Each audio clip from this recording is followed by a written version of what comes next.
Sounding the alarm over imitation firearms. Thunder Bay Police say they're a growing concern in the city. Good evening and thank you for joining us. Police are warning the public about the dangers of carrying imitation firearms. The majority are airsoft or pellet guns, but police officers are trained to treat them like real firearms. Josh Morano was at a news conference at the police headquarters today. And Josh, what did the police have to say? Well, the tone of the conference was mostly concern, as they're warning that anyone carrying an imitation firearm is putting themselves in danger because police just don't know what's real and what's fake if they are called to a scene where a gun is said to be present. Many of these guns have been painted and modified to look exactly like real firearms, and police say they're almost impossible to differentiate prior to seizure. 6 guns were on display as examples of imitation guns police have confiscated. 4 of them are modified airsoft guns with black paint on them. These guns have put police on high alert, especially when responding to calls where a firearm is present. The most recent was 2 weeks ago when police were called to Thunder Center, where a suspect was waving around a handgun, which later turned out to be an airsoft gun. Detective Inspector Jeremy Pearson says there have been a higher number of instances of imitation weapons. To take an imitation firearm that's incapable of inflicting lethal harm and then carrying it and presenting it as though it were capable, it seems a very, very dangerous and foolhardy thing to me, regardless of who you encounter in that situation. However, it is something that we see, and we see more than once. So for the specific reasons, if it's someone who is seeking to intimidate, if it's someone who is thinking that the visual representation of a firearm will provide some measure of security, I couldn't speculate beyond that. Pearson adds there is a lot more danger that comes with displaying any type of firearm. Situations like that put added stress on officers in high danger situations where the reaction time for determining whether a gun is real or fake may not be so quick. It bears mention that our officers are called upon to put themselves in positions where they're required to make split-second decisions. They're required to apply significant judgment, and where, as you can see, there are significant challenges to making those decisions, particularly under stress and under heightened conditions, as well as responding to information that may in fact be inaccurate. Pearson says there are also situations where a real gun can be disguised. He points to a February 25th hit and run where police found a gun that was designed to look like a cell phone from a distance. Josh Morano, TBT News. A Thunder Bay man who caused a commotion at the city courthouse yesterday has been hit with multiple new charges, in addition to the murder conviction that was delivered by the judge. 27-year-old Jonathan Masot was free on bail when he arrived at the courthouse to hear the verdict. The judge found him guilty of second-degree murder in the 2014 death of 32-year-old William Wapoose. When city police officers attempted to put him in handcuffs, Masot resisted and had to be restrained. The courtroom then had to be evacuated when Masot allegedly reached for the gun of one of the officers. Masot was eventually arrested after a struggle that left one officer with minor injuries. Masot has now been charged with assaulting, resisting, and disarming a peace officer. He's currently behind bars at the district jail. Ontario Provincial Police have announced a major drug bust in Thunder Bay. 2 males from the GTA and a Thunder Bay woman were arrested after a search warrant was executed last Thursday in Westfort. The drug bust was carried out by the Guns and Gangs Enforcement Team, which includes the OPP, City Police, and NAPS. Police seized fentanyl, cocaine, cash, and a handgun with 15 rounds of ammunition from a Brock Street home. The 3 suspects are charged with drug trafficking and possessing proceeds of crime, while one of them is also charged with carrying a prohibited weapon. Elsewhere, Dryden OPP made a smaller drug bust yesterday after being called about a suspicious vehicle in the parking lot of a fast food restaurant. Police confiscated meth, magic mushrooms, and cannabis, along with some unmarked cigarettes. 2 people from Southern Ontario have been charged. A new plasma donation centre is set to open in Thunder Bay early next year. Officials with Canadian Blood Services confirmed the news today. A spokesperson says the plasma collection facility will be set up in a vacant space at the Thunder Centre. This marks the return of a plasma centre to the city. The previous one on Barton Street operated from 1996 until 2012, when it was shut down due to declining use of plasma for medical transfusions. But Canadian Blood Services says the landscape has shifted since then. Plasma is now used for medication for a number of life-threatening conditions.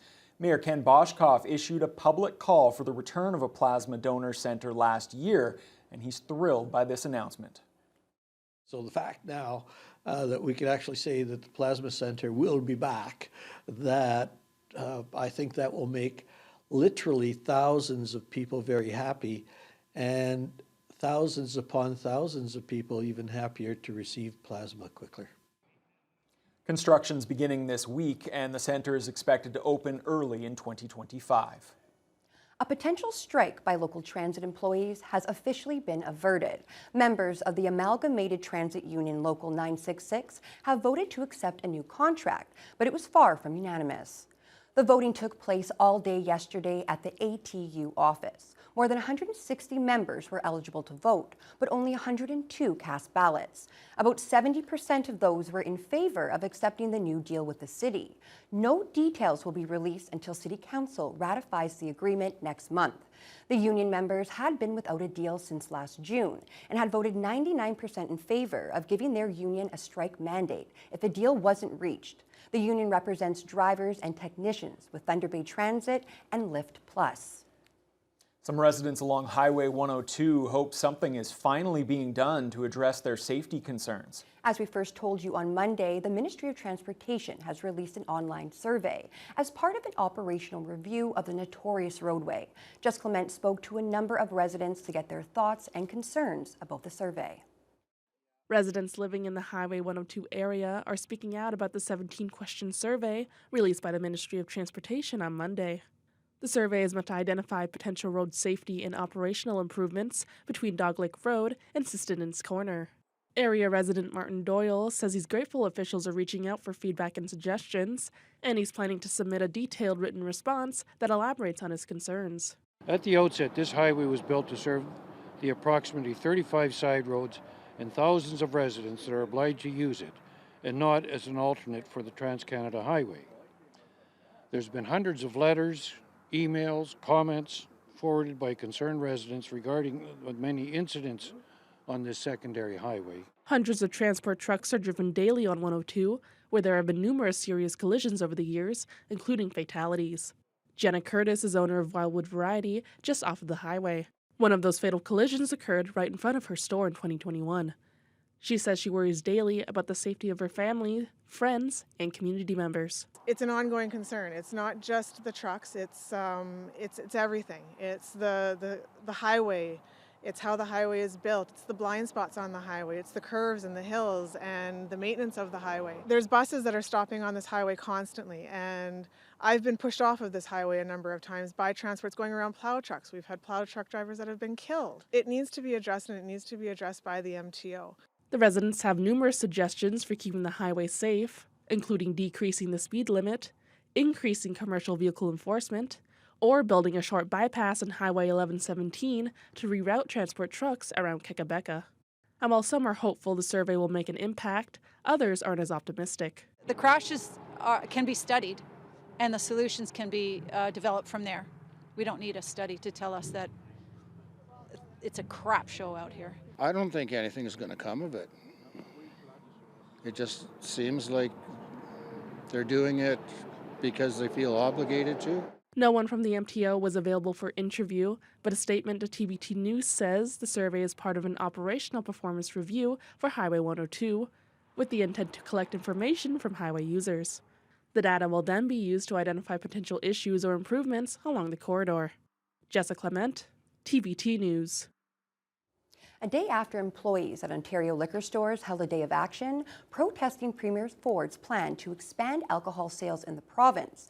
The Premier said today that he has no plans to sell the LCBO. I love the frontline workers of LCBO. Their leader, JP, is misleading their workers. We will never ever sell the LCBO. Earlier this week, Ford accused the union leader representing LCBO workers of lying about its privatization. Ford insists expanding sales into grocery stores are simply about giving people more choices. There were some emotional speeches in the Greenstone Council chambers this week regarding the Franco Ontarian flag. Officials from AFNU, the Francophone Association of Northwestern Ontario, gave deputations to council after a decision was made last month to fly the green and white flag just 1 week per year rather than year-round. We were shocked and in disbelief. We were no longer able to see our flag as a symbol of inclusion and our existence in the community. The Franco-Ontarian flag was created in 1975 and holds deep significance to the French-speaking community in Greenstone. About 70 representatives and supporters of AFNU packed the council chambers on Monday to have their voices heard. Up until now, the Every Child Matters flag and Métis flag flew for just 1 week, while the Franco-Ontario flag was flown the rest of the year. Greenstone Mayor James McPherson says the decision to now fly the Franco-Ontario flag for just 1 week in September was all about the equity of the flag display policy. The Francophone community is a strong community. It's a recognized community in the area, and they have had their flag flown. We have had comments from the Indigenous communities as to why their flags weren't flown. And so as we reviewed the flag policy, this gave us the opportunity to step back and look at what could be more equitable for all the communities in our area. Although the policy change has already been approved, there will still be further discussions on the issue, including at another Greenstone Council meeting on April 8th. An Aina couple has won big on an Ontario 49 ticket. Danielle Ferrero and Stephanie Ricard took home the $2 million top prize in the February 3rd draw. They say they were enjoying their morning coffee when they discovered they had a pair of winning tickets, the first of $500. Before the big one that made them millionaires. They say it felt like a dream. The couple intends to invest most of the money, but also, quote, consider some adventures as a way to celebrate. The $2 million ticket was purchased at Penix Tourist Service in Aina. Yeah, you can certainly do a lot of celebrating with that Absolutely. $2 million windfall. And Fiona, it feels like we should continue to celebrate these amazing temperatures that we have. 14 there, as we can see behind you. Beautiful day today. It started out partly sunny, a little bit extra cloud in the afternoon, but all in all, not a record-setting day, but a beautiful spring day. Last night was basically a complete carbon copy of the night before. We had a low of -4, wind chills of -6 today. The winds were primarily from the west, either southwest or northwest, kind of rotating a bit, but primarily from the west, 6 to 31 kilometers per hour. Now, if we take a look at what's going on at this time, it's definitely another day with a bit of a mixed bag. Now, Fort Frances, a lot of cloud, but fairly seasonal. For this time of year, they should be seeing highs of 1. They topped out at this hour at 3 Celsius. We've got 4 in Dryden, 5 in Kenora. Now, Red Lake, under mostly cloudy skies, really hasn't seen much movement in their temperatures at all. They had an early morning low of 1 and a high of 3. So very consistent.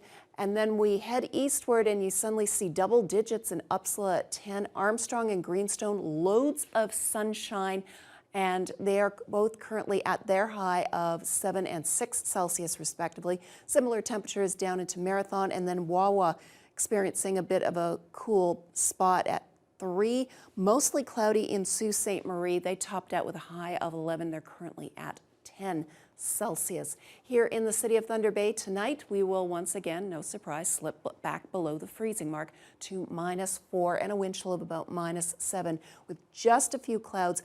Winds will start out about 20 kilometers per hour this evening, but taper off for the overnight hours.